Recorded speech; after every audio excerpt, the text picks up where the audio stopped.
Welcome to Bargain Bin Saturdays Episode 2. We're going to continue my exploration through my collection of martial arts movies that were sold as a set known as Fists of Vengeance.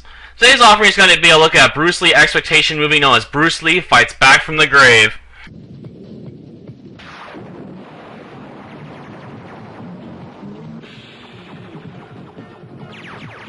Sadly, that is all of the zombie Bruce Lee we are going to get with this movie.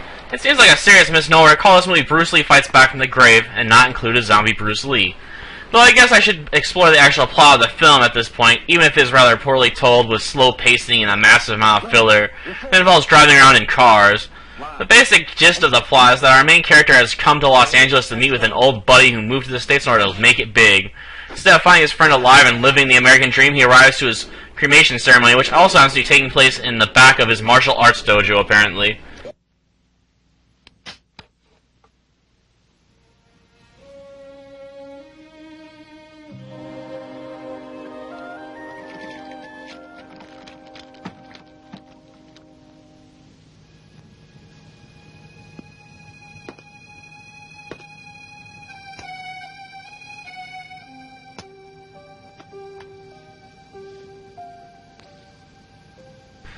After the fastest cremation ceremony in recorded history, that doesn't even leave the remains warm right after being performed, we follow our now depressed main character to a bar where he proceeds to drown himself in alcohol.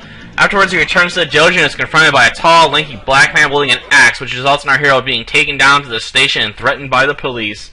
After being released under mysterious circumstances, he seemingly wanders the city and comes across Susan, who is in the middle of being raped by a tall, bare-chested white man with some of the worst fighting in this movie, since it includes two obviously missed kicks and instant teleportation.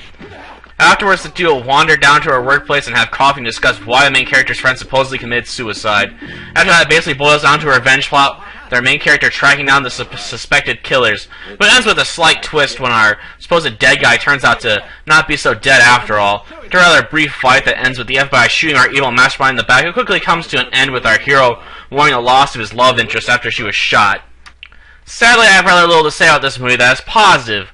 While the fighting is a bit better than our previous entry since you can usually see the action, it feels even worse in a lot of places because of the poor editing and how frequently punches and kicks clearly miss their targets. This is even worse when you consider the fact that many of the finishing blows also fail to appear to connect.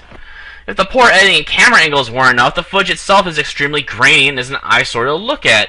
I realize this movie is low budget, but at least have the decency to make sure your film is decent. Another issue that stands out is the terrible English dubbing in this movie. Almost none of the dubbers manage to find a voice that fits their character.